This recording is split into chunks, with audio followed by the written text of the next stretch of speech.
We are right at 10 o'clock. So very briefly, I'll simply introduce Mitch as one of the founders. He's got a partner in the trip school. I don't know the full chronology, but he's, from my observation, established a pretty solid position in the industry. And we're delighted to be able to participate with Mitch, whose headquarters are in New York. Here we are all the way out on the West Coast. We're delighted to have the long distance relationship and hope we can have many interactions as time goes on. Mitch, thanks very much for joining us. Take it away. Len, thank you. Every chance I've met you, I love chatting with you. I love San Francisco. I love that Greer has a note, like she's a hostage being held up right now. She sees only her camera screen. Okay. Hold on, Mitch, let me, one thing, sorry to interrupt, but Greer, on the top of your screen, there's a go-to meeting window, and sometimes it displays differently on different devices, but there's a place where you can select who you see, and you can see everyone. Okay, she got it. Okay, Mitch, go ahead. Thanks for bearing with us. All right. Great to see everybody here. Great to have a little crew. San Francisco is my second favorite city in America because it feels like the New York of the West. It's a city that you can actually walk. I don't need to use my driver's license and crash into palm trees.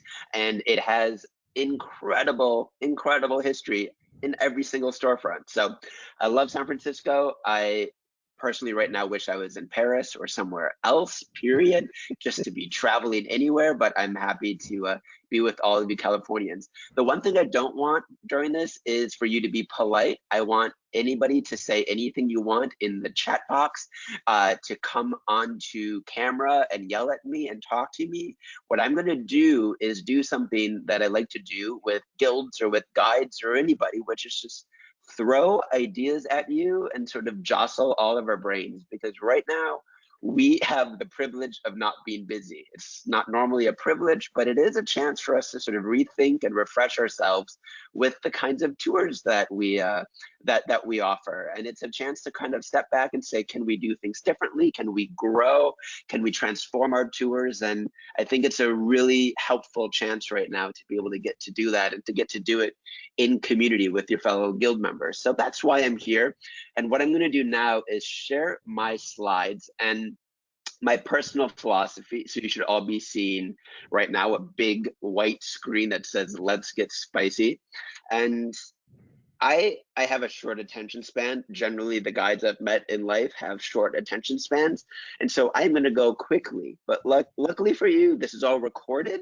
And what I want to do is kind of just tease out ways in which we can use this downtime to think about new opportunities for creating a deeper sense of place for our guests. And the buzzword that this is all under today is the word experience. I personally discovered the word experience in 1998 when I read this book called The Experience Economy, which was, that you can see the subtitle there on the left, Work is Theater and Every Business is a Stage. It was for me the idea that what we're doing on tour is more than just delivering history, delivering information. It's a performance. And I don't mean it in the terms of we're actors and we just need to be entertaining, but we're putting on an experiential show. We're not the service industry where we're an old New York diner waitress who is just delivering black swill of coffee for 25 cents. That book, The Experience Economy, they noticed in 1998 when this new company was coming onto the scene and changing the way coffee was served. A new way of serving coffee that stirs the emotions, creates memories, engages the senses, feels more personal. They were looking at exactly one company, and can I see in the chat box any guesses as to what that company was? Any ideas? Hold on. Exactly, Starbucks. Yeah, of course it's Starbucks. Look what they did. They transformed coffee delivery into a performance. And if you look at those words and think about Starbucks, it makes sense. There's the theater of arriving into this space that feels designed. A New York diner is not designed. A New York diner is designed for you to sit your butt down, have some coffee, and leave. But here, they're asking what your name is. There's a secret language of venti and grande and tall, and the barista is there shaking things and stirring things and foaming up your drinks. And there's a personal contact. They're asking your name. And you sit there and you watch this theater. And you do all of that for the low, low price of $3 for a cup of coffee. It's a $3 cup of coffee now.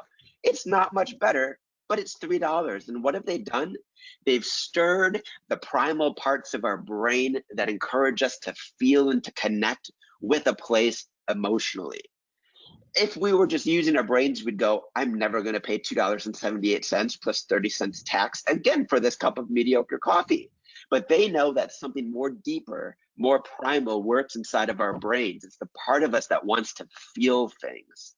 And so that's really what I want to talk about, is injecting that into what we're doing today, because tour guiding is no longer that service industry. It's no longer make sure my skirt is knee length and make sure my hat is on perfectly, my scarf is tied, and I deliver the perfect amount of information, like these Pan Am stewardesses or Air France stewardesses from the 1970s.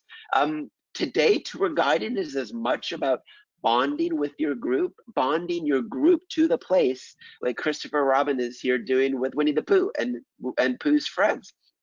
This is a transformation that I've watched over the 18 years that I have been tour guiding, since the days that I started guiding over in Paris. And I've watched as I need to do more and more. I need to add more magic to the experience, because I realized that what counts on tour isn't everything that I say.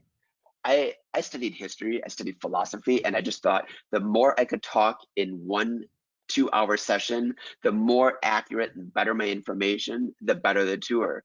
And it sort of dawned on me that the tours that I was getting reviewed best for were the ones where actually I wasn't delivering a ton of information, but I was giving them something more, something wider. And I realized that they forgot most of what I was saying.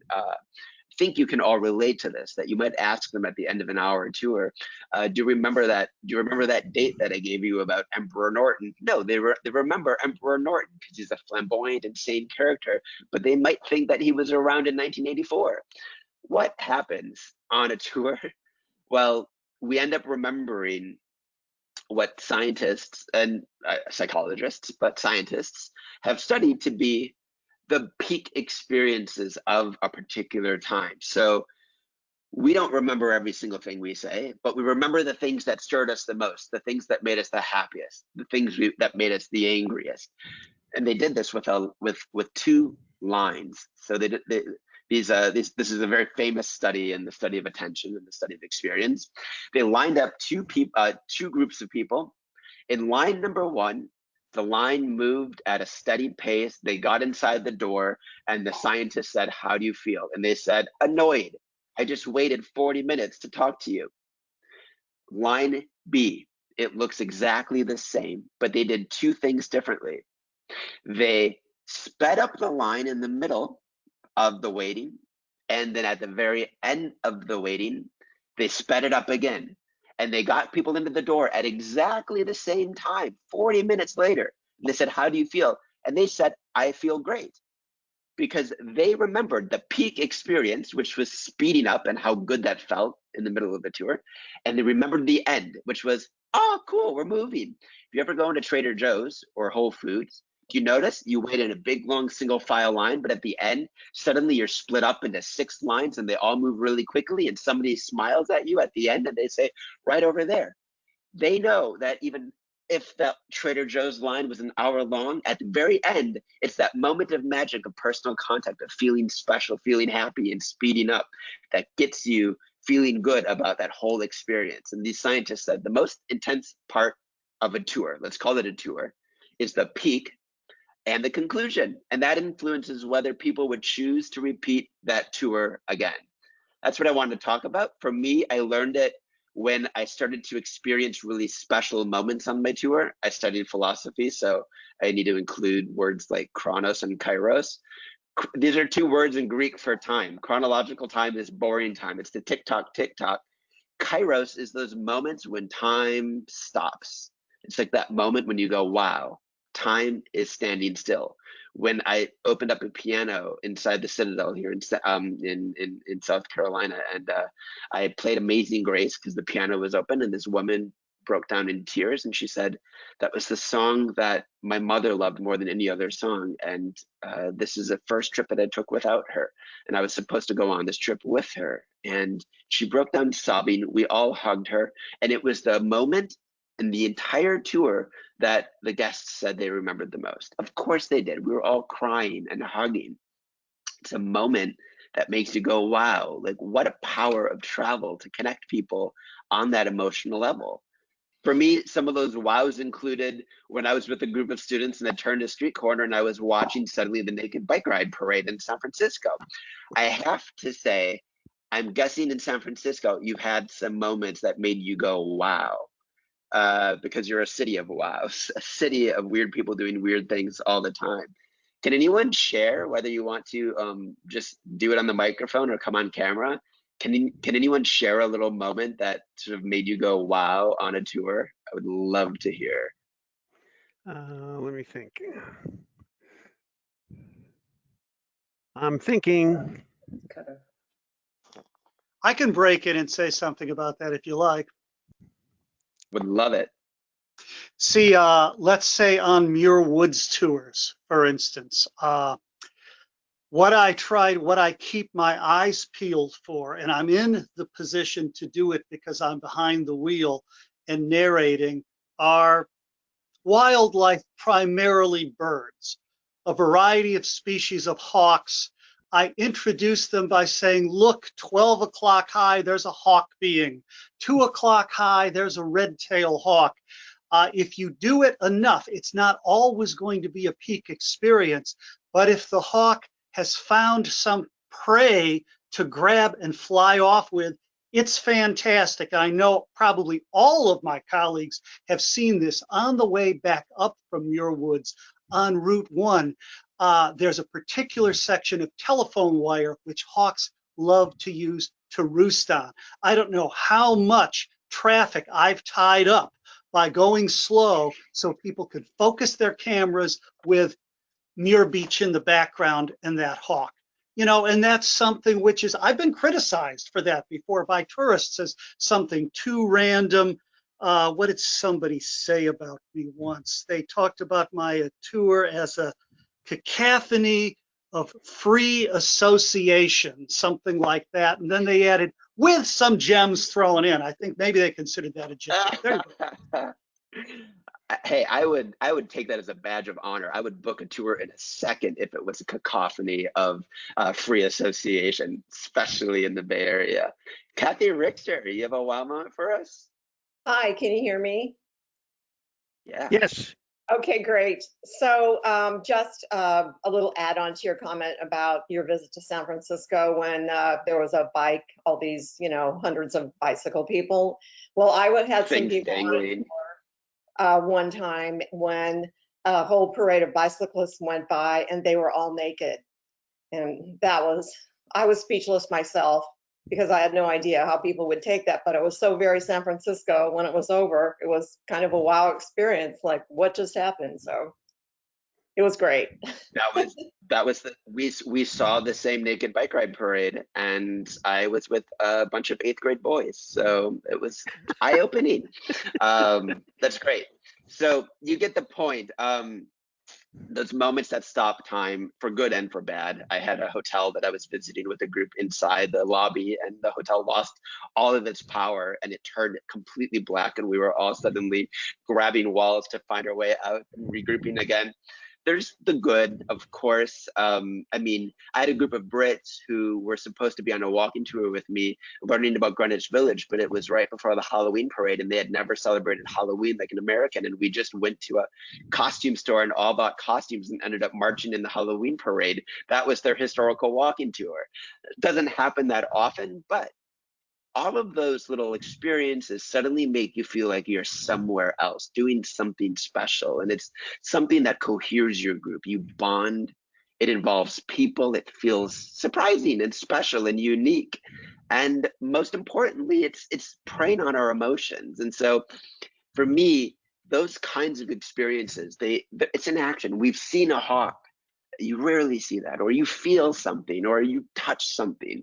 That's involving us in a deeper way than just that standard delivery mode of I talk, you listen, I talk, you listen, and now you tip me. It's this idea that traveling suddenly makes you stop talking, and then you go back and you talk endlessly about that moment. And that's what I want to talk about in terms of, can we craft and can we think of ideas for creating those types of experiences on our tour, whether it's a 2-hour walk-in tour of Market Street or a 3-day, multi-day, stay in a hotel, see all of the Bay Area kinds of tours. And it's really about quality. I think of this, I have one dog and that's enough. I have 0 babies, but I can generally guess that one baby is adorable, but it doesn't mean 8 of them are 8 times as adorable. It might actually be a cacophony of free association of whining that transforms your idea of the beauty of parenthood. And so more isn't always better. And I struggle with this all the time because I always want to show my guests more and more and more. And I've done that where I think they should see this neighborhood tour right there. And then by the end of the tour, they're exhausted. And I realized that I've ruined the good mojo, the good feeling, by trying to add more. And come on, you got to have a good Allen Ginsberg quote if I'm talking to San Franciscans here. Allen Ginsberg said everybody wants more, but they accumulate just dead matter, facts, more possessions. What really counts is feeling, love feeling, mutual feeling. And they say, I'm gonna change this, but you own twice as much of a tour if you're twice as aware of a tour. So how do we give our guests a greater awareness of where we are and what we're doing? And it's not through knowledge, because guests know way too much. They have all of those buttons on their phone, which means they don't want to know more. They know that stuff. And in 3 years, you're going to have a robot delivering that information. And so what can we do? For me, I call it narrative travel. It's creating a sense of journey, a sense of experience out of what we're doing, rather than delivering commentary. I stop here, I say this about this hotel. I stop here, I say this about this statue. How can we weave it together to create something that amounts to a feeling? And look at this. I mean, advertisers have done it forever. They know that you don't need to talk about legroom in an ad. All you need to do is put a sexy man with a cocktail and they'll make me book Lufthansa every single time. They know that you can't sell people on the Eiffel Tower anymore. It's why the New York Times, they sell their walking tours of Paris with a woman's nose in a wine glass. Actually, no, that's a candle jar. That's a candle cloche. And that's because they're at this old candle store called Sieur Trudon. And when they are advertising a walking tour of the left bank, they're not saying, you're going to see the Sorbonne, you're going to see the Pantheon, you're going to see Notre Dame. Instead, they say, you're going to smell these scented candles. You're going to meet the owners of this cheese shop. You're going to be in an old Revolutionary War factory, which is now a concept store. Airbnb was the first to market with this new idea of what a tour is. They did more than anybody to really usher in this new era of calling everything an experience. And it's because what they're doing is really tapping into the unique, the special, the unscripted, the personal. And it's a real interesting new idea for what we are doing as tour guides, which is different than 5 years ago, different than 10 years ago. And I think it's the future. I think it's going to be how we determine the value of being human beings, leading people in an actual space, as opposed to a smartphone app or a virtual tour or some other delivery mode of information. This is Afar magazine. I love this magazine. They say the future is not in sedentary travel or cookie cutter package tourism.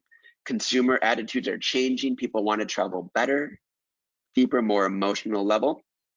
That's why guests, and I think we've all seen this, but guests are expecting more from what we're doing. They expect everything that they've seen and known about a place. Like, this is their idea of New York City, even though this is what they see because they booked a cheap flight and a cheap hotel in February. They think this is going to be London, and they realize it's mainly 7 hours in Heathrow. They expect you as the tour guide to be this, and this is what you end up being, because we're all trying to pay our rents in San Francisco or in New York. And we want our guests to be this, and they're this. So something's really going on in the world. I mean, I learned this when I went on my honeymoon 5 years ago to Japan, and I realized, even though I thought I knew this, I still realized I thought I wanted the pagodas and Mount Fuji and the cherry blossoms, but actually I didn't understand that the wow moments that I ended up talking about were none of the things that I planned for. It was the weird cotton candy cocktail. It was the cafe with the hedgehog in it. It was the creepy doll museum. It was the jiggly foods and the green tea that smelled like snot, but I still kind of liked. It was the time we had dinner with a taxi driver who ended up being a huge fan of baseball. And it was at the end of trying to find a restaurant for 2 hours. And I realized that my husband and I had a better time, not at the fancy restaurants that Yelp recommended, but at this bad pub with Google, with our phones translating as this man and my husband talked baseball. And I fell asleep. Our happiest moments seem to come when we stumble upon something. And my question to you is, can we conceive of a way of developing our tours to make our guests feel like we're all stumbling upon something together while we're also creating these feelings, because we can't run a business hoping that every single day we stumble upon something. And so for me, I think about it in a lot of different ways. I think about it in the ways that we interact with technology or the ways we tell stories on tour, because one really good and well-delivered story can actually be the thing that someone remembers. It doesn't need to be an experience. It could be just the experience of saying, wow, I never knew that about that person in San Francisco. But it has to be something that piques our curiosity and that we weren't expecting. Today, we're going to talk about the bottom one, wow moments. And I'm going to just talk for a while and pause briefly to let you hopefully interject ways in which you use some of these tools to inject these little special moments on your tours. And I want to be clear, I'm not saying you need to retool your tour so that every single stop is some special, fantastic thing. Remember, it can't be. You need actually forgettable moments on your tours so that there is that one thing that stands out. And that's a good thing. So please do chime in. But I want to start at the highest level of your tour. These are all things that hopefully we can do now. We're not, none of us, listen, I'm in New York City, I'm not out giving a single tour. I'm at home, but I am using this time to rethink kind of holistically about what my entire tour is doing. Is the entire tour just a collection of Market Street stops? I'm using Market Street because I feel like you could give a disconnected tour where it's like, I'm talking about the Ferry Building, I'm talking about the Pilates statue, I'm talking about Palace Hotel, I'm talking about Union Square. Great. I learned a lot about a lot of isolated stories, but can we start the tour and deliver it in a way that delivers that Market Street tour as a journey? I think of IKEA. IKEA is not just a bunch of disconnected products. Their showroom tells a story, and it is specifically designed like a tour. You start in the showroom and you start in the living room because the living room is comfortable.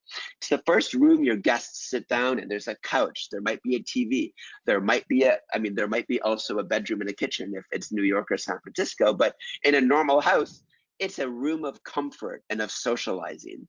And they start by teaching you how to feel comfortable in their new space. And then you go into the workspace, and then you start to get more interesting. You go into a kitchen, you start cooking, you start a little action.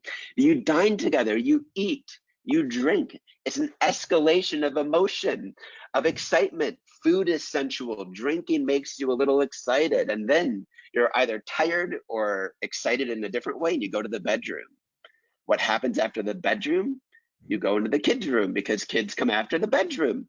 And then right when you get to that peak experience of, oh my God, kids, then you go into the cafe, you have a few cheap meatballs, you sit down, you think about what you just went through on this life journey of planning out your entire future with IKEA. And then after you've eaten, you've peed, you've sat down, you've changed the children's diapers, then you go shopping. You're ready to spend, you're ready to purchase.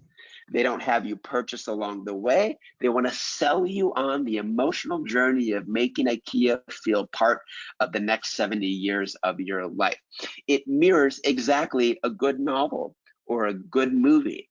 So my question to you is, whether your tour is 8 days long or 8 minutes long, can you develop that sense of journey that arrives at a peak moment? And can you start to create anticipation and set people up for that peak experience? I do it by creating I call it a tour experience map, where I'm looking at actually moments to add special things, moments of dead time, a wow moment, a highlight. Are there places on my tour? In this case, it's an 8-day tour, but it could be a 3-hour tour. It's the same sense of understanding. Is there a dramatic moment that I can arrive at on my tour towards the end? And can I set anticipation up for that? It might be a meal. This is a place down in South Carolina. I'm not from South Carolina, but I like this example. This is a restaurant that I use for lunches down there. But I set up that lunch by the coach ride, including a moment of smelling the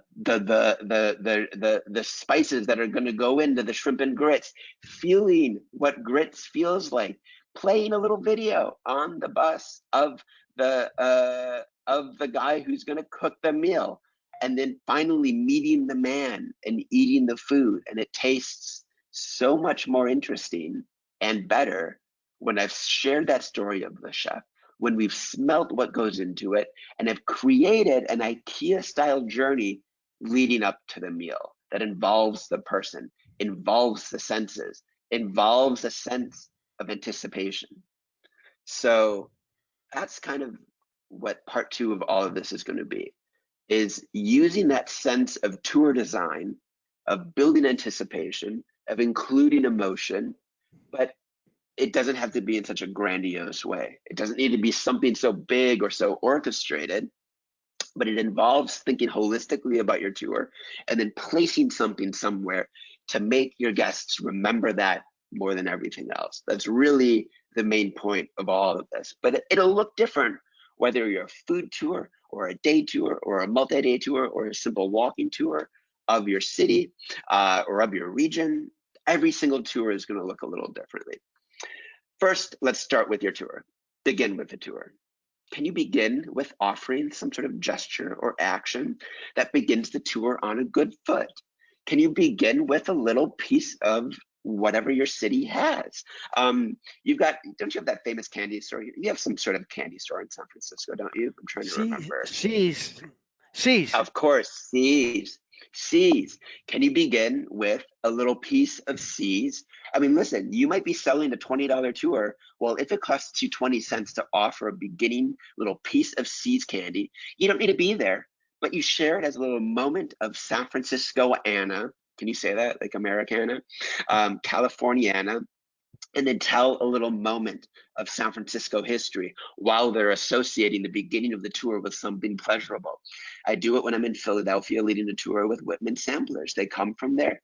I give them a little chocolate, and then I share a brief story of how in World War II, those were sent around the world to American soldiers who would eat it. And the ladies, the Rosie the Riveters, who were working in the Whitman's factory, would put love notes to the soldiers and the sailors overseas, and they'd open it up and they'd read a little note that says, "I'm so glad you're fighting for us. Thank you. Hang in there. We're praying for you." And I inject a little moment of emotion and sensation and feeling into the beginning of my tour in Philadelphia, and it makes the rest of the tour go well. I'm seeing some checkbox stuff. Ghirardelli, of course, you've got the chocolates. It fits the budget. These little touches, while they may cost you something, end up actually paying dividends in terms of customer satisfaction for the rest of the tour and then the reviews afterwards. I remember this when I did a secret shopper assignment for a walking tour company in New Orleans. I work as a tour guide trainer. I work as a tour operator fixer or helper. And one of the things sometimes I do is I'm a secret shopper for a tour. They send me onto their tour and then I tell them everything that was wrong. The thing that was wrong with the cemetery tour in New Orleans was it was really hot. Two companies meeting their groups in front of the cemetery. Company number one that I was a secret shopper for, I didn't know where my guide was. They weren't there. And I was hot as heck. Secret shopper number, the other company on the other side of the gates, somebody in a t-shirt that was totally branded with a cooler of bottled water, giving out cool water as the guests arrived. They said, "You must be hot. It is hot down here." That little gesture made the rest of their tour presumably go well. I don't know, because I was on the hot as heck tour without any water. We might think you should have brought some water. It's hot out. Why don't you have water? Offer it to your guests, and that little gesture can make the tour really feel something special. And sometimes it's even understanding on that tour diagram, where are my pain points? And then saying, maybe I can solve that by just giving a goal. Tour guests are kind of like babies. They need something to do. They need something to look at. They need a rattle to shake around at. Sometimes if you've got a trip out to Muir Woods and you know you're going to be stuck in traffic because Doug has stopped the single road leading to Muir Woods in order for everyone to look at a hawk that doesn't even exist, figure out a little activity, like a little road trip bingo, a little something where it's like, listen, I'm driving you. I'm keeping my eyes on the road, and I want to get you to the woods, but I want to know if you find something.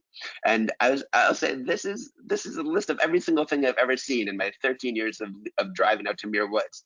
Tell me what you've seen here, and cross it off. Bingo is an easy thing to make on the web, but the idea is just simply give people an action, a goal, something to do, something to look at. And it could be a scavenger hunt. It could be a photo contest, which I'm a huge fan of. It could be looking out at a mountain and saying, how many layers of rock can you find? But those types of directed, goal-oriented questions or activities, they might seem childish, but they work because it's focusing and curating that time, which sometimes otherwise feels so unknown to a tour guest. And when we work in cities like with traffic, you don't start to understand that it feels way longer to the tour guests because they don't know how long that traffic is going to last. You may be talking, but sometimes it's just giving them an activity that is not just you filling the time with talking that gets them to start to feel something special. I played the alphabet game with adults where it's like, wow, we're not getting into our next stop anytime soon. Let's see what we can find in New York City that starts with an A or a B or a C. You can kind of get the idea. The idea is connecting with your guests on a level beyond just you delivering information. I'm going to move on from that. The photo contest, I think, is a great thing. If I have a day trip, I might just tell my guests at the beginning, first of all, here's some tips on making a better photo. And then I might say, and I don't want this just to be a lesson in photography. I want there to be some incentive. I will give out whatever, a prize, a dumb prize. It could be a box of melted Ghirardelli chocolate or whatever at the end of the day to the best photo that you took that day. And I did this with a group of students in Washington, D.C. I've worked in the past as a student tour director. And this is what these 14-year-olds came up with a little direction. That is stunning. Stunning, stunning, stunning. This was somebody I said, do not, whatever you do, put your camera on timer and then throw it up and see what you get in the sky. Of course they did it, but they came back with this photo and it was wonderful. So give technology a chance and think outside of information delivery and think props and gimmicks because they work. I've done this with stamps. I have my own private walking tour company in New York City, and I offer a Greenwich Village tour, a financial district tour, a Central Park tour, a Brooklyn tour. And one thing that I started doing, and this really, I worked with one operator also in New Orleans, actually recently. She leads private tours, and And she started to have success marketing to locals.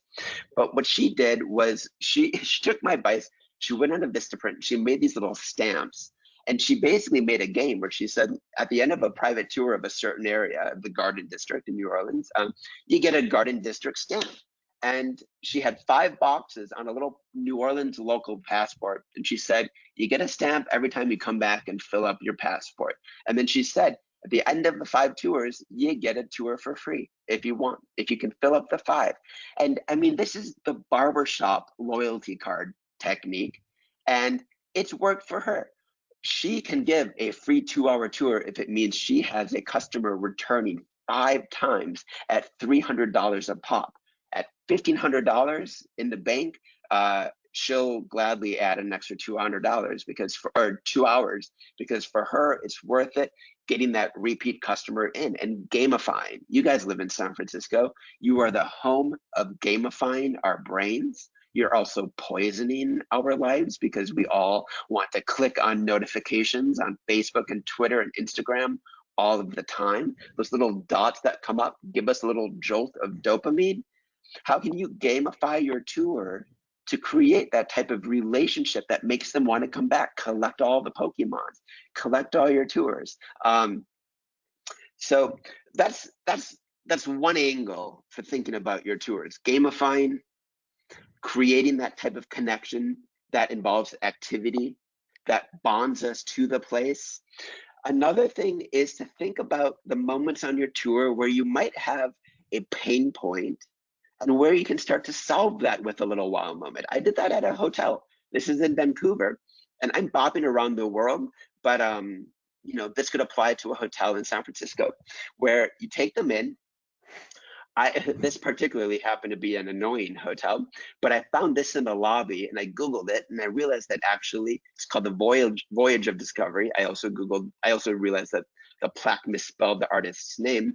But when I Googled that, I realized that this artist is really interesting because this is made from actually a communal craft project of elderly with dementia and their families creating something with their hands together out of found materials in the Vancouver region, crafted together and woven into a fabric using this technique that she teaches.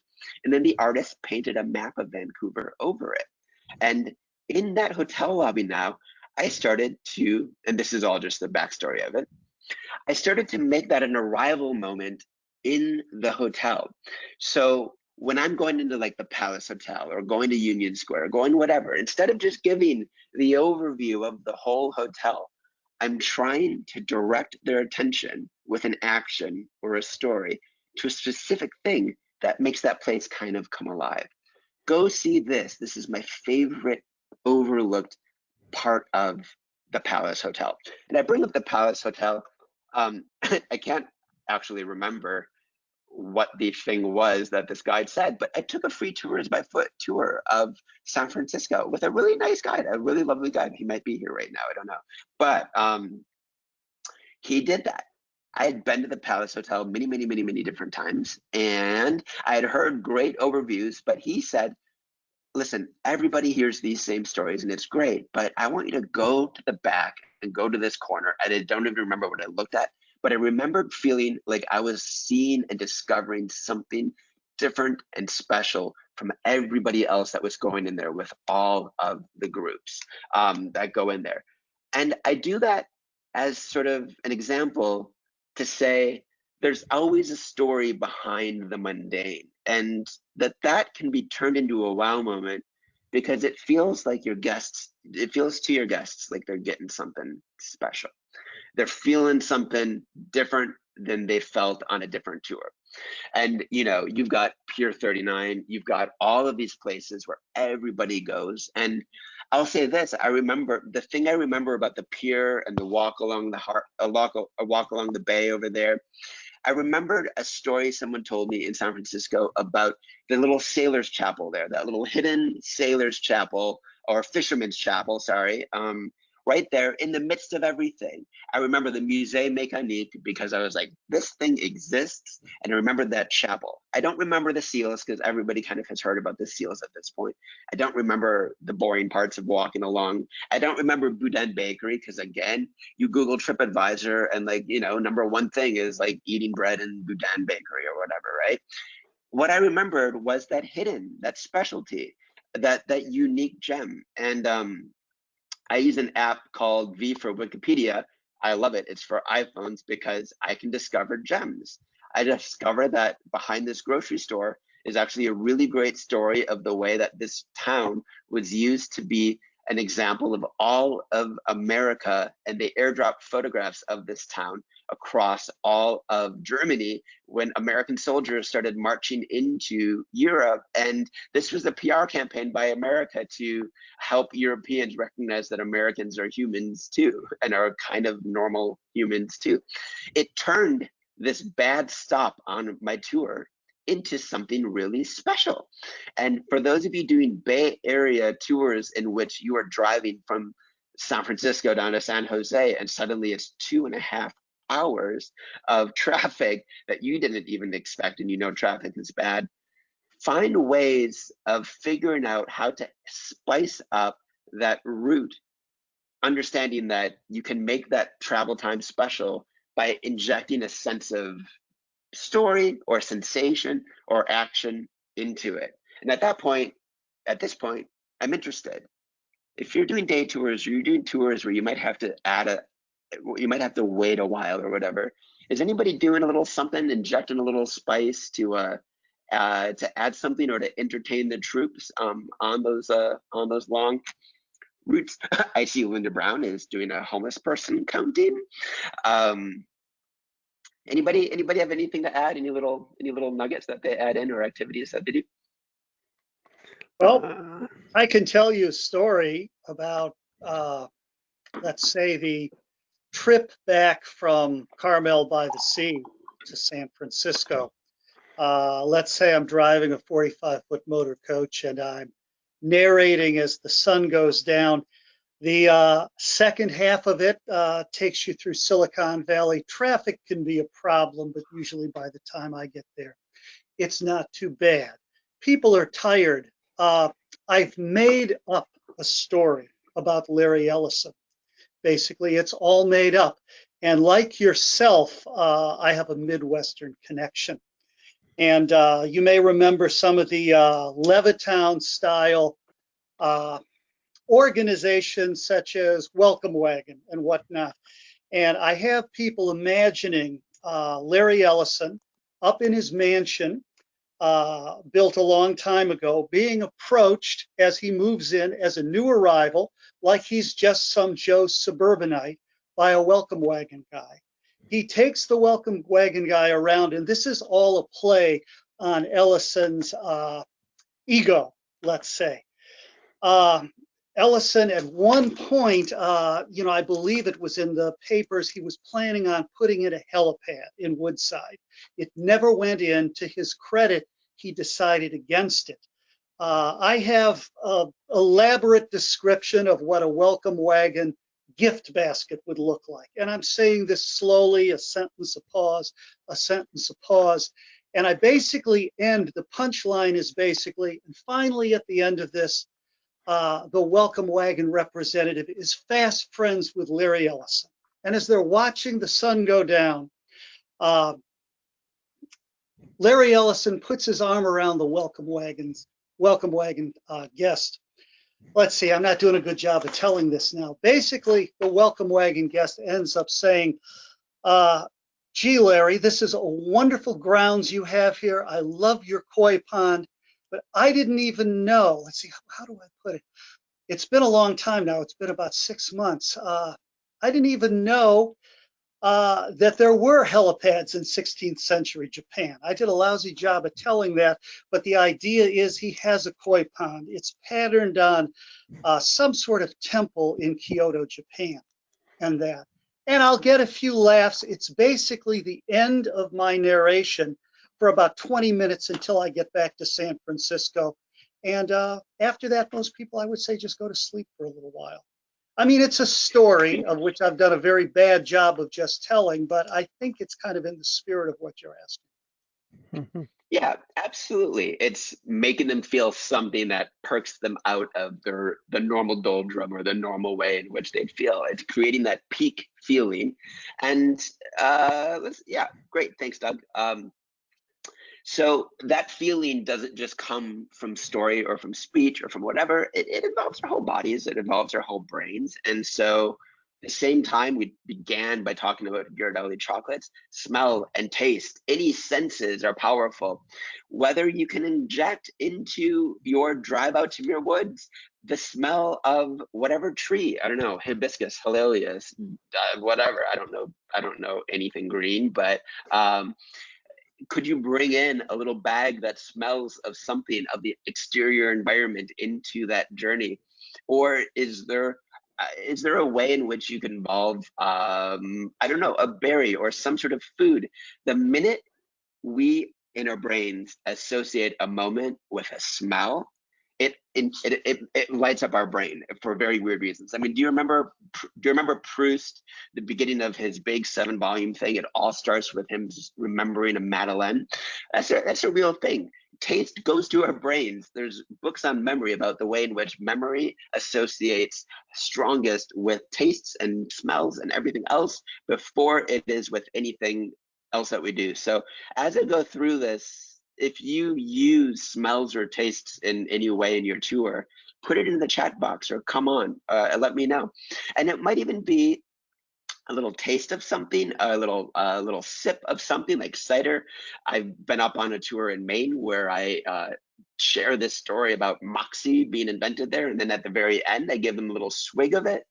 Or even if you're if you're out on a hike or if you're out in the Marin Headlands, right? And you're getting out there and you say, listen, this trail is the end. I'm making this up, but this trail is the end of of the Camino or whatever, a big long Indian trail. And I'll say this much, when I'm on a trail, I'm hungry for trail mix. And you might give them just a moment of eating a little mixture of nuts and cranberries and everything else, and then saying, and by the way, did you know August 31st is National Trail Mix Day? I'm taking what might just be getting out of the van and seeing the Golden Gate Bridge and injecting some way of coaxing my guests to associate the pleasure of this moment with also taste and smell, and it lights up the brain in an even stronger way. So if you can pinpoint that moment on your tour that you want to really drive home as the highlight, inject something into it. And notice, I mean, trail mix really has nothing to do with the Marin Headlands, but you can make it do it with a little association, even touching.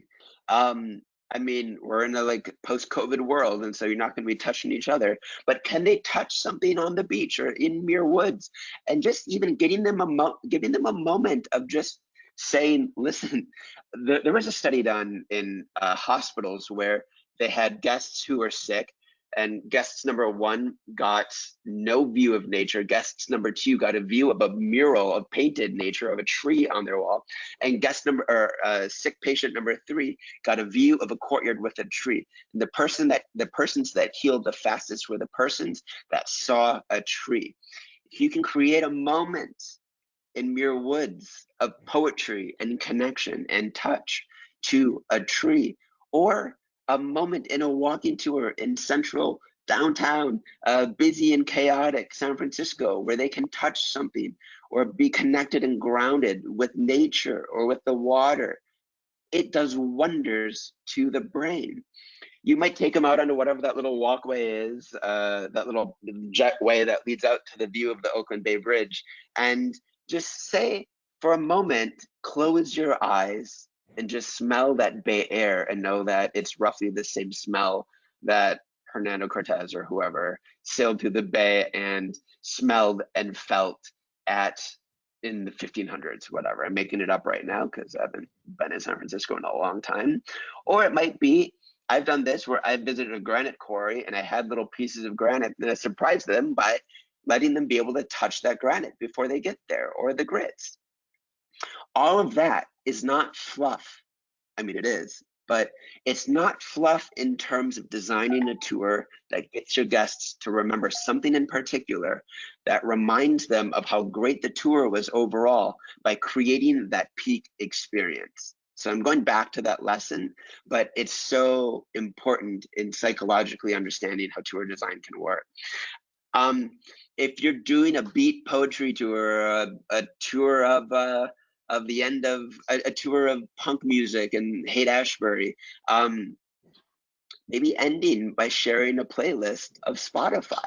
And if this is new, if you're like, listen, I've been doing tours for 35 years and Spotify feels a little new to you, use this time to up your tech game a little bit and learn how to share a playlist or create a little hyperlink that you can share with people. You're in San Francisco, just walk down and find somebody in a Google t-shirt and ask them to teach you. Because all of this tech stuff is becoming the new language of how to create a powerful, engaging tour experience. If you're at SF MoMA, if they've got free time to go to SF MoMA, or if you're guiding there, I guide at the Metropolitan Museum of Art here in New York, and I'll have my guests use an app called Oillist, where they end up taking a photograph of somewhere in the museum, and with that app, they can transform the photo into their own Van Gogh or Manet or Picasso. And it's easy, it's done with just a couple of touches and tilts, it's interactive. But what you're doing is immersing your guest in the environment in a way that connects them and makes them feel like they're a real participant beyond just you delivering your facts and your information in a kind of passive informational delivery way. Think about that in terms of how you use photography. I see, and again, my life is spent watching tour guides work. I see tour guides doing the show and tell like this all the time. The Palace Hotel was devastatingly affected by the earthquake of 1904 or whatever, and then they show up the image, right? And so we look at it, but there's no theater to the reveal of the image. You're not using it to tell the story. It's basically like Grandpa's slideshow with the slides where it's like beep, he clicks the slide and then he talks about what you're looking at. It's very passive. Let the photo become a way of revealing the story. If I'm talking about New York City and dogs needing to be in bags, I might not say, look at this photo. In New York on our subway, dogs need to be in bags. I might wait and say, listen, New York City has a lot of weird laws. You're not allowed to even put on a puppet show in a window in a New York City apartment because one time there was a series of car crashes from somebody doing that. That's the law. We've had some bad run-ins with dogs on the New York City subway platforms. And so now, as of 3 years ago, your dog has to be in a bag. And I say, it's made for a lot of cute photos. And then I might say, for example, this one, this isn't my reveal though, right? So I show this and everybody laughs. They go, oh, isn't that cute? And I go, listen, it's cute unless your dog weighs 85 pounds and can't fit in a little purse. What do you do if your dog needs to be in a bag? It's 85 pounds. You got to put it on the subway somehow. And you're a New Yorker, which means all you do is try to find your way around the rules. Well, we follow rules. We follow the system, but we also break the rules. In New York, this is what we came up with. They realized when they read the law, it said your dog needs to be in a bag. It never specified what a bag is. And so all of these intrepid dog owners trekked out to IKEA. They got those enormous IKEA blue bags, and then they put their dog in a bag. It doesn't have a bottom to it. It's not much of a bag, but technically it's in an IKEA bag, which means your giant dogs can still just wander around in a bag and enjoy themselves. What I did was I used sensation as part of my storytelling, and I built up so that there's a reveal moment, and that becomes part of the journey and the emotion. In marketing, it's called surprise and delight. I'm surprising you with that visual aid. So ask yourself, is there a moment in your tour where you could reveal a photograph as part of your storytelling of that moment to make it more impactful, more engaging? It also helps focus the mind. So I might talk for a long time, but ultimately what your guest remembers is that dog in the bag, and it helps them remember the whole story. It's why in storytelling, a gleaming detail is way more impactful than a lot of generalities. You could say the earthquake destruction was incredible. It destroyed 18 million homes and 37 million people died and $142,000 billion lost in the economy. That's a lot, but I don't feel it. What you feel is the particular and the gleaming detail. You can say something, I mean, I'm sure you know San Francisco earthquake stories, but you know, the story of, who is it, AP Giannini, the guy, right? He sets up a little table and starts taking loans. He basically creates an improvised bank afterwards by just creating a little table and just saying, I'm gonna offer loans, like in the midst of the rubble, even though I don't have a bank myself. Just the idea of this man who cares so much about the people that he is creating some way of loaning them money amidst all of the destruction, even when he himself doesn't have his own building. To me, that's the spirit of generosity amidst destruction that makes me feel something about that earthquake, rather than just talking about the numbers and the big ones. And what it's doing, and I'll end with this, is it's connecting on an emotional level. Again, don't hate me for all of my like bastardizing of San Francisco history, but you get the point. You get the point. It's why you know, think of like think of Schindler's List, the way in which the Holocaust becomes embodied in the story of one man, one factory, or the Diary of Anne Frank, in which the Holocaust is remembered through the prism of one girl's epic story. This is how storytelling works. That's why the movie Titanic focuses on one love story and not on telling the story of everybody who ever died there. Movies get it, books get it, and we as tour guides sometimes get trapped up into the Wikipediaification of storytelling, which is in 1802 this happened, in 1843 this happened, in 1947 this happened, in the 1980s this happened, and now we're here. Enjoy. That's interesting. I, as an information like lover, love that, but it's not an experience. It's not giving me a connection to the sense of this city or this place. It's just spewing things at me. And that moment of emotion and connection is the highest level of Maslow's hierarchy of tour guides. It's the moment in which, more than just a tour, more than just good food, more than just beautiful sights, it's feeling like, wow, what we've just done is amazing. In French, they call it a frisson, a frisson. It's a moment of going, oh, I just got the shivers. And it might be a little morning delight. It might be something you can inject to instill a sense of positivity. This was a tour that I did where we were stuck in traffic for so long that people were literally almost peeing their pants. And when they got out of the bathroom, while they were in the bathroom, I went to a little corner store and I bought carnations or whatever these are, and I gave them out to them, and it turned a horrible moment into a moment of bonding. I said, you all, for what we've just been through, deserve flowers. And I pulled them out from behind my back. And look at them. These do not look like people who just peed their pants. They look like they've just felt something special. Or learning that it's this guest's anniversary, get everyone else to line up, and he's not there with his wife because she's in the hospital or whatever. Line up the rest of your guests in a heart, take a photo and say, show that to your wife. We all care. It's just those little moments of feeling like we've just done something special together. Getting a library card together with your foreign guests. I do this at Starbucks. I say, listen, we've been on a walking tour for a long time. I need coffee. You need coffee. You need a pee. Let's go into Starbucks. But I say, I don't want this just to be a boring coffee stop. When you go up there and they ask you what your name is, I want you to come up with the funniest name you can imagine. And then we're going to have a contest. We're going to line up all of your drinks when you're done. And we're going to invite some random person to decide which name was the funniest name out of all of these cups. It's turning things into events. It's turning moments into something more than just information delivery or a bathroom stop. This was the bathroom stop I did in England. I guided for 10 years all around Europe. And when I was in London, I did one tour where the night felt foggy. It was amazing. Everything suddenly felt medieval. And while they were peeing, they came back. I bought candles at the corner store and I Googled a fog poem really quickly, and I turned that moment of fogginess into a moment where I had one of my guests share a poem, and we slowed down the tour and created a little moment and let something breathe and happen between us. And at the end of that poem, in which it goes, I saw the fog grow thick, it made tall men of boys and giants of tall men. We're transported.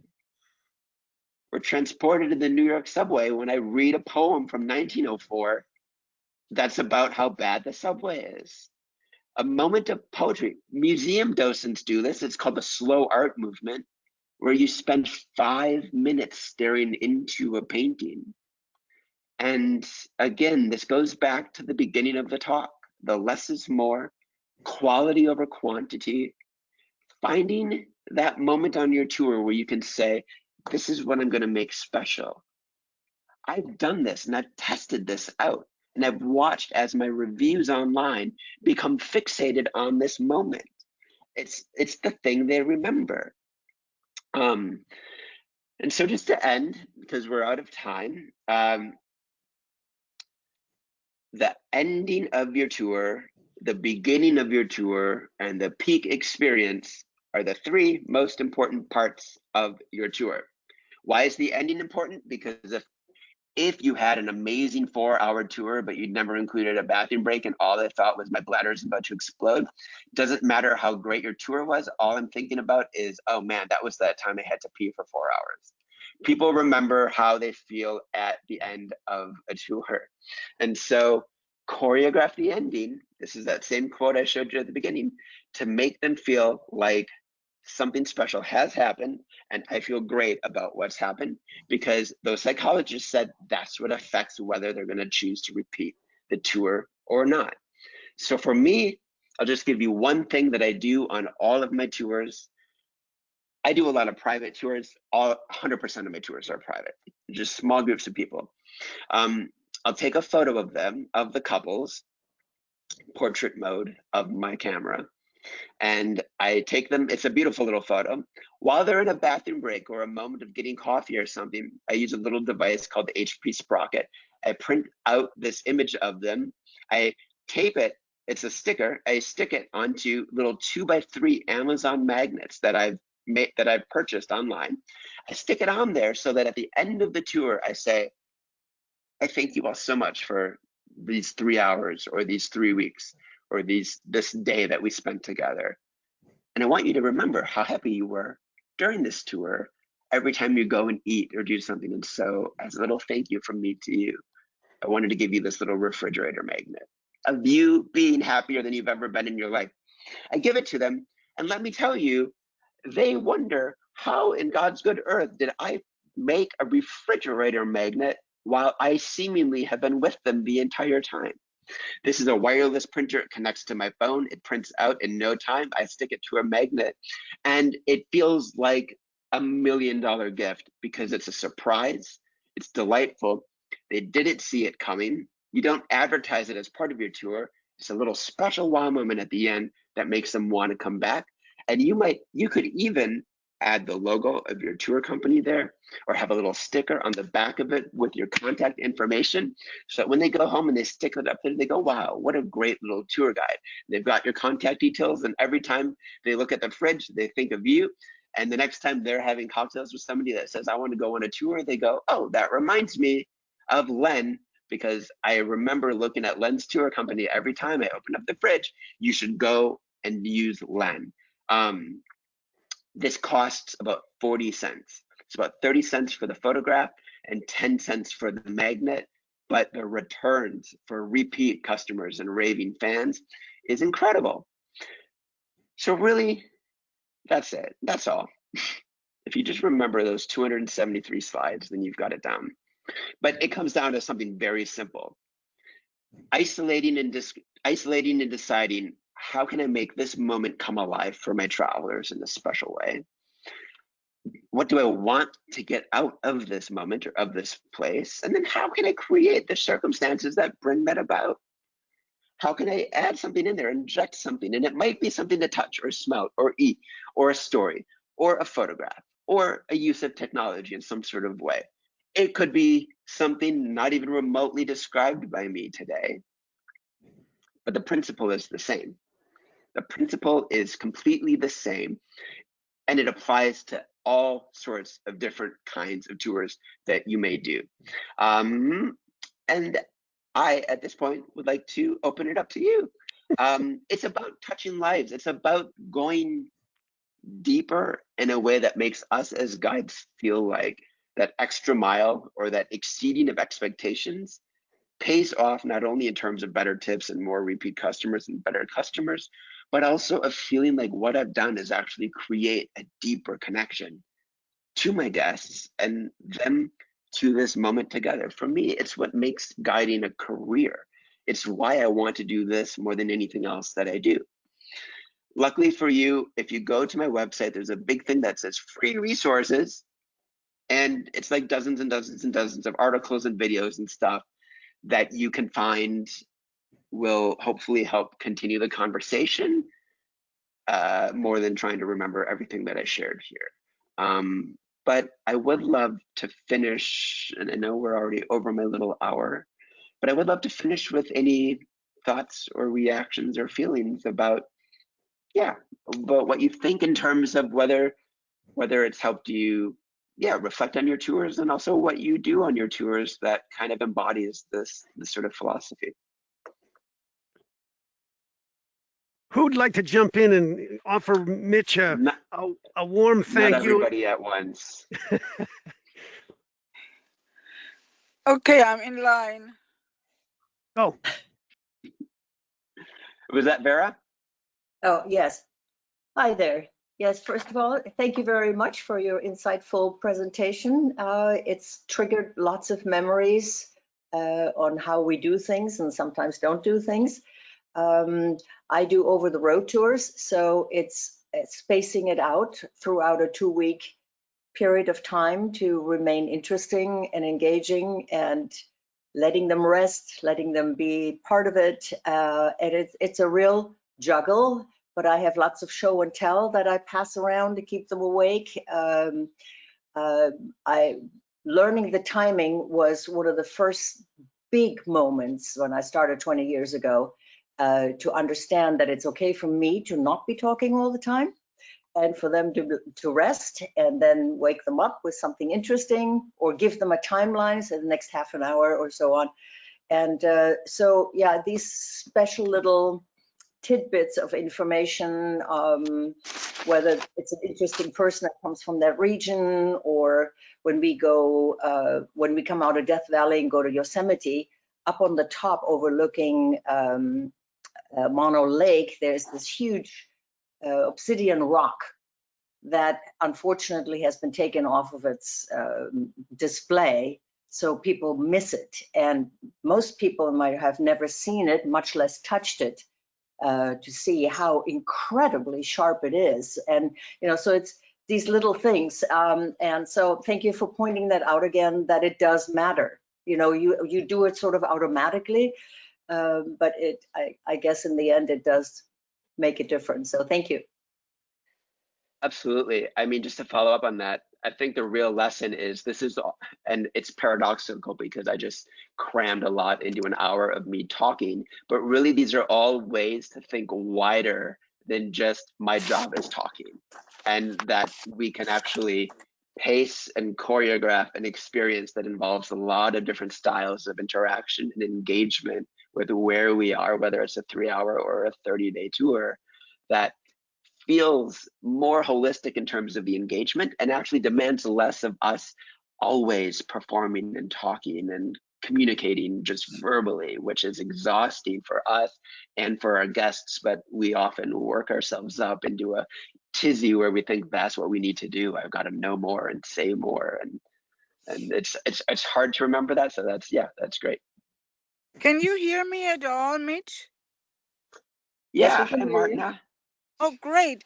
You know, can I continue? yes.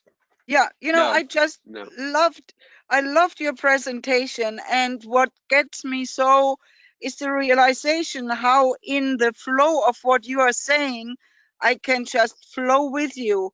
And now I'm thinking of those guests that, like, let's say I'm doing a little ritual with them that the American Indians do so they can experience it for themselves. But there is always, let's say, out of 35 people, those 5 people that hesitate. They don't want to be pulled into, they just want to resist. And now, how do I get these people involved? And I just love to share how beautifully it works for me if I say, oh, such and such and such, wonderful. We need spectators. We need someone to document what we are doing here. So 30 people do that ritual and 5 people stand around there. They are the witnesses. They do the video stuff and everybody feels included that way. And then I remember yesterday we do like a safe outdoor dance with mask and distance every week, 3 times a week. And yesterday I'm coming there, I'm late, everybody who comes late is included. And I'm seeing at the side of the road a stone that is split off and you see the color. And so I just bend down, I touch it, I smell it. And then I realize everybody looks at what I'm doing. I didn't intend that, but it was my curiosity instilling curiosity in everybody else, and nothing was said. And those are the moments that naturally happen. I do over the road tours mostly. But if you do plan them and then it appears as if they are not planned, I think that's exactly where I meet you with what that sense of excitement is, right? Oh, before I forget, can I ask you again about the exact name of the Wikipedia app, the GEM app, and also Yeah, the magnets, how they are called that you order? yeah, it's called the Sprocket. I'll follow up with Len with the information and the links for the actual purchasing of the Sprocket and the magnets and things like that. But Ah, Martina, yeah, absolutely. So I'll follow up with all that information. And yeah, B for Wiki, it's only for iPhone, but what's powerful about it is that ah, it puts all of Wikipedia's articles onto a map. And so you learn what actually are the stories near you that you never knew existed, even when you think you know the stories, because it's very weird and obscure and special things. excellent. There are there are versions for Android. It's just not that app, and they're not quite as good, but they do also exist. Martina, I will say this: your solution to that interactive moment is perfect. I learned this when I got married, when I like entered into a long-term relationship, and I realized my husband doesn't appreciate the same things that I do. Ah, I just like somebody that says thank you. I love nothing more than just thank you. And he wasn't like a real thank you guy. He likes presents. My husband loves presents, and I actually don't want things. I don't want presents at all. And I learned very quickly that actually he didn't care how many times I thanked him. He cared what he was getting for his birthday, or just like little surprises. And your tour guests are just like that. You're in a relationship with a lot of people, and they each yes. have a different they each have a different love language. They each want a different type of engagement out of it. And so that's where the power of those moments comes in. Like, let's say you're in Muir Woods. I've been on several Muir Woods tours where the guide says, all right, you now have 20 minutes, go walk around and take photos. Taking photos is not everybody's thing. And actually, a lot of people are bad at photos and they just sit around and they take photos of trees and it doesn't mean much. But I've done outdoor activities where I say, listen, photos are fine, but it never feels like you actually are there. So why take that photo? You could find a better photo of a sequoia or a redwood online. So I would give them a menu of 5 things to do. Go sit down in a Uh-huh. quiet part, close your eyes and meditate. Or I'd give them a poem to read. Or I'd say, go and touch as many different types of materials, bark, stones. And I just went through the senses and I'm giving them prompts so they feel authorized to engage in the space in a variety of different ways. And one of those ways is going to speak to the person. I don't know if Len's a meditator. I don't know if Len's going to go and do a Buddhist meditation in the middle of Muir Woods, but he might go and lick a rock. And it's giving them those different styles of he looks like a rock. Yes. It's those different styles of interaction and engagement that means no matter what, you're going to connect with everyone and they're going to feel connected to that place in their own personal way. And it's great. Mitch, I have another question. How, beyond your website, can I get in touch with you directly, including an NDA, to talk with you about an idea that I need to check on if it's just a grandiose idea leading to nothing, or if it's something worthwhile to pursue finding a partner for? Ooh, I am tantalized and scintillated, Martina. My people get in touch with your people and we'll set something up. No, if you go to that website, there's a little email button and you can send a message and it will ping my phone. There's a little contact button, or scroll to the bottom of the website. There's a big orange button that says contact me. It'll email me directly. So yeah, and that goes for everybody, not just with NDA laced business proposals. I'm very accessible. I am busy because I am helping to organize and curate a conference right now, which I actually encourage all of you to attend. On November 5th, we've created a whole day called the Tour Operator and Guide Bootcamp, which is part of the Arrival 360 conference.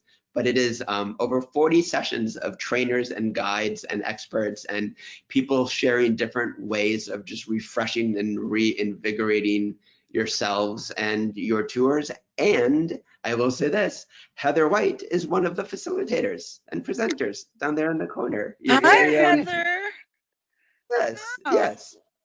So you can tell the quality of the presenters from that alone. So anyway, I know I've kept you already very long, and I don't want this to turn to a moment where it's been 4 hours and you need to pee. So I will say a huge thank you.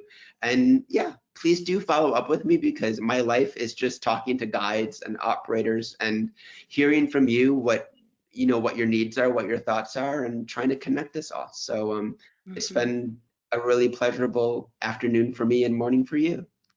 Thank you ever so much, Mitch. It's a great presentation, and I know everyone. Now, unfortunately, we had a little bit of a conflict with ITMI doing some stuff this morning. So we have a special arrangement for guides who displayed poor judgment, and we're going to make sure that your information gets to everyone, and hopefully you'll get lots of activity with San Francisco guides, and we'll be looking forward to seeing you whenever you come to San Francisco. I cannot wait. I cannot wait. And a huge thank you as well. All right, listen, go and retool all of your tours. And just I believe, if I recall correctly, I think our calendar on our website shows Mitch's event on the 5th. We put in a direct link. So if you click on the link, it takes you directly to Mitch's site where you can register. And I signed up. I'm looking forward to participating. I know one of our other members has signed up and is going all week long. So it's a good investment of time and maybe a little bit of money. But see you all there on the 5th. Thank you again, Mitch. Thanks everybody for joining us. See you soon. I hope you take Apple Pay. It's not me. I want to be clear that I am not making money off of that. I'm not selling anything. It goes to the conference organizers, and it's because they have a lot of platform costs and things like that. So I'm not selling anything, but I do believe it'll be really valuable. So thank you, everyone. Have a great day, and hopefully see you again. Thank you. Thank you. Thank you very much.